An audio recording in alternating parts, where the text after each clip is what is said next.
जय हिंद साथियों, मैं शशिकांत मिश्रा। नए वीडियो में आप सभी का स्वागत है। पिछले वीडियो के माध्यम से गोद लेने की क्या प्रक्रिया है, कानूनी रूप से हम किसी बच्चे को गोद लें तो किन किन बातों का ध्यान रखना चाहिए और क्या कानूनी प्रक्रियाएं होती हैं, उसके बारे में मैंने चर्चा किया था। खैर, बहुत सारी जो है जागरूकता की कमी की वजह से लाखों बच्चे हैं जो इंतज़ार में हैं कि उन्हें कोई माता पिता मिले जो उनको अडॉप्ट करे, एक माता पिता का जो प्यार है उस बच्चे को दे, क्योंकि ये बच्चे अनाथ होते हैं। तो ऐसे ही सोशल मीडिया पे ही कैरा सेंट्रल एडॉप्शन रिसोर्स अथॉरिटी है, जो भारत में बच्चा अगर जो कोई कानूनी रूप से गोद लेता है तो उसकी निगरानी करने की जो एजेंसी है राष्ट्रीय स्तर की, वो कारा है। भारत में जितनी भी एडॉप्शन की जो प्रक्रिया होती है, कारा उसकी निगरानी करती है, देख रेख करती है। ये उसके लिए कानूनी रूप से अधिकृत एजेंसी है। तो एक बहुत ही प्रेरणादायक जो कहानी मिली, एक छोटी बच्ची सिया की। बच्ची के गर्भधारण के जब बच्ची अपने माँ के गर्भ में थी, किन चुनौतियों का सामना की, जब धरती पे उसने जन्म लिया, उसके बाद किन चुनौतियों का सामना की, वर्तमान में उसकी क्या स्थिति है, तो इसके बारे में हम चर्चा करेंगे। बात करते हैं मिलिए सिया से। एक HIV पॉजिटिव जिसे समाज ने ठुकरा दिया था, आज वो एक खुशहाल परिवार की दुलारी बेटी है सिया। इससे हमें पता चलता है कि सिया जो है HIV पॉजिटिव थी। अब आगे हम बढ़ते हैं, इसके जो आगे की जर्नी है इसको जानने के लिए। पुरी की एक कोने में एक मानसिक रूप से अस्वस्थ महिला मिली, भूखी और गर्भवती। एक संस्था ने उसे बचाया। सामान्यतः कोई भी ऐसे मानसिक रूप से विक्षिप्त या कोई महिला अगर जो रोड किनारे या कहीं मिलती है जिसको सुरक्षा या देखभाल की ज़रूरत होती है, तो जो इस पर कई सारी सामाजिक संगठनें काम करती हैं, सामाजिक कार्यकर्ता काम करते हैं, उनकी मदद करते हैं।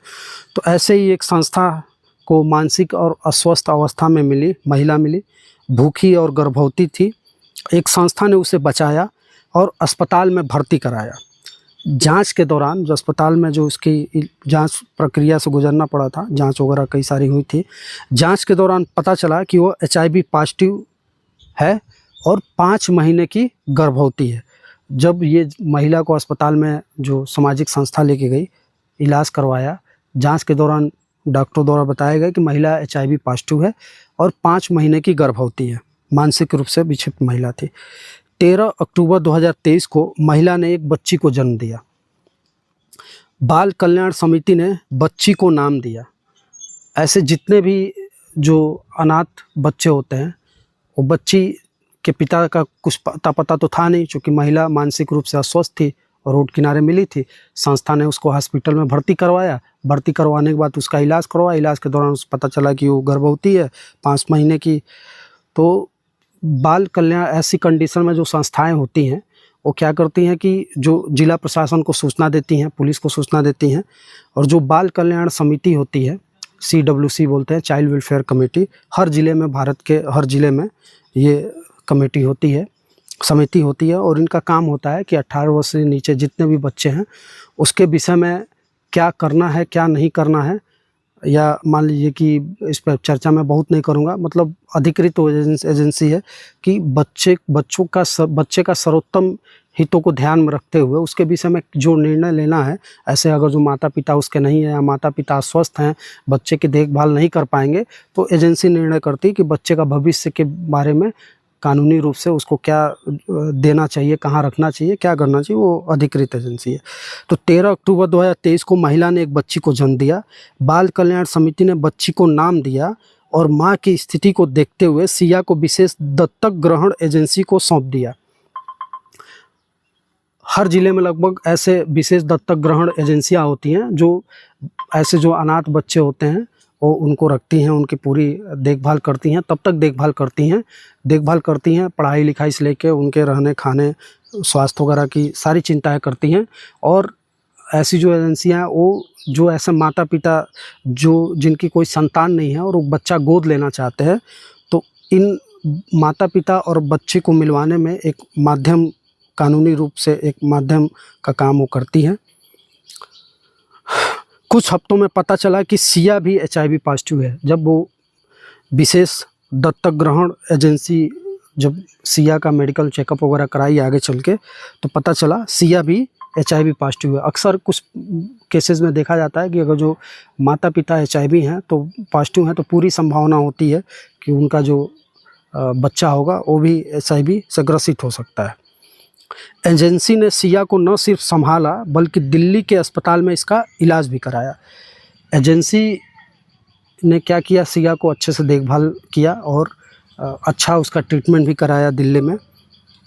सिया गोद लेने के लिए विमुक्त तो हुई, ऐसी कंडीशन में HIV पॉजिटिव है, उसके बाद भी गोद लेने के लिए वो विमुक्त हो गई। विमुक्त का मतलब कोई अगर जो चाहे माता पिता तो उसको गोद ले सकता है, गोद लेने की प्रक्रिया में वो आ गई।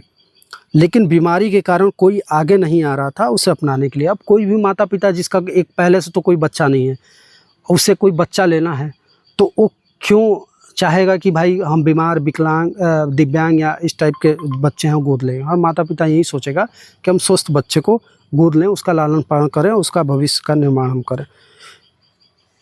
तो कोई इसी तरीके से जो भी माता पिता आता था ये सुन के कि इसे सिया भी HIV पॉजिटिव है, हाँ, और उसको कोई गोद नहीं लेता था।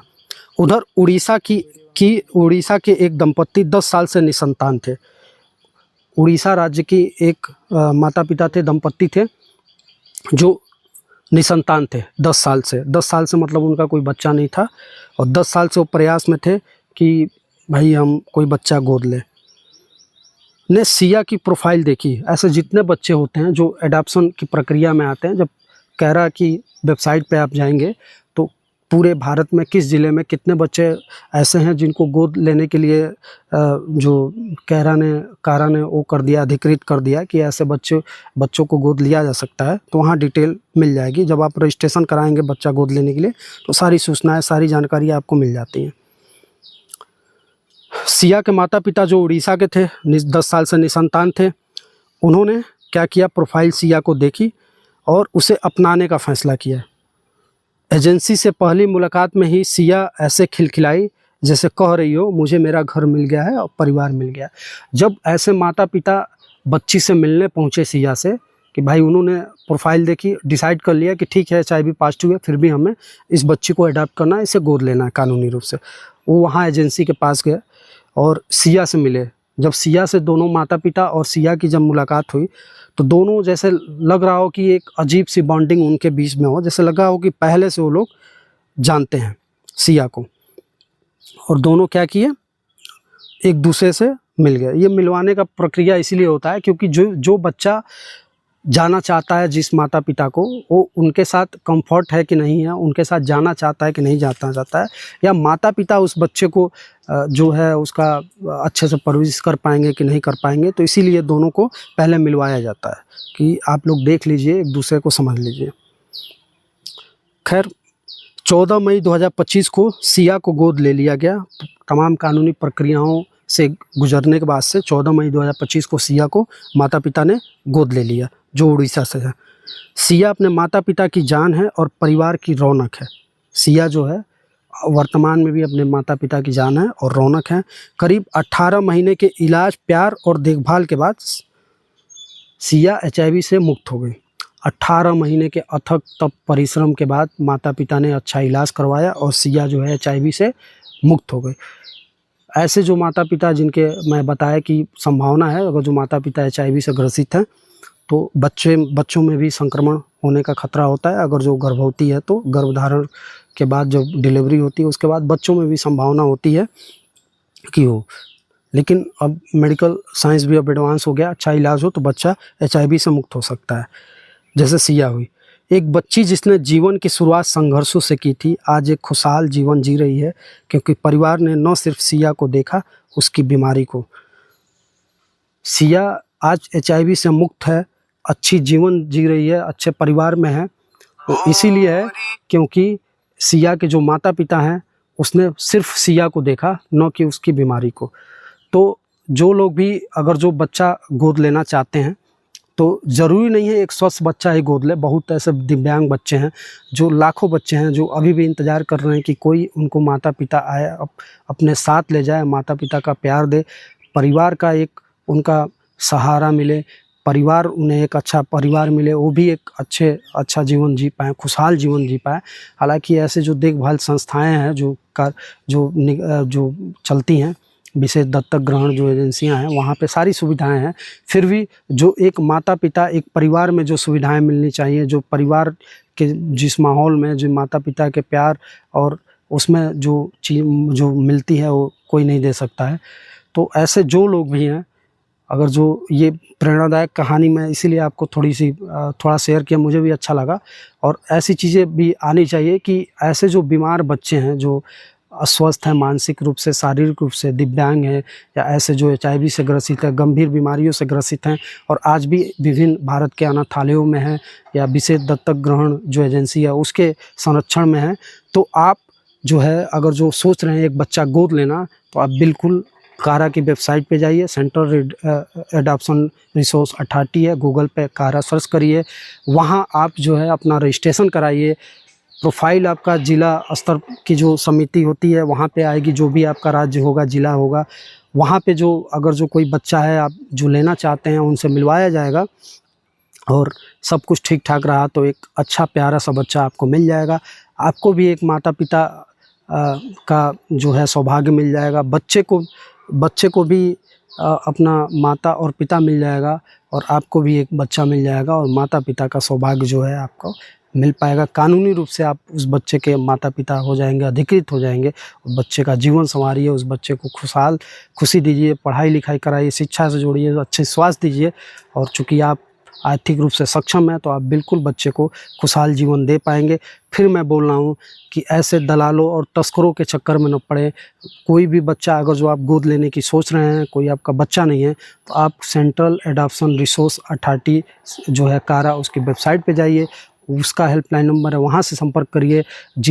हर ज़िले में बाल संरक्षण अधिकारी हैं, उनसे आप संपर्क करके इसकी जानकारी ले लीजिए। जिला प्रोबेशन कार्यालय है, वहाँ पे जाके आप जानकारी ले सकते हैं। बाल कल्याण समिति है, CWC है, वहाँ पे जाके इस विषय में एडॉप्शन की जो प्रक्रिया है, गोद लेने की कानूनी प्रक्रिया है, उसके बारे में आप जानकारी ले सकते हैं। कोई ज़िले में बच्चों के अधिकारों के लिए काम करने वाली जो NGO है, उनसे आप मदद ले सकते हैं। कोई सामाजिक कार्यकर्ता अच्छे हैं, उनसे आप मदद ले सकते हैं।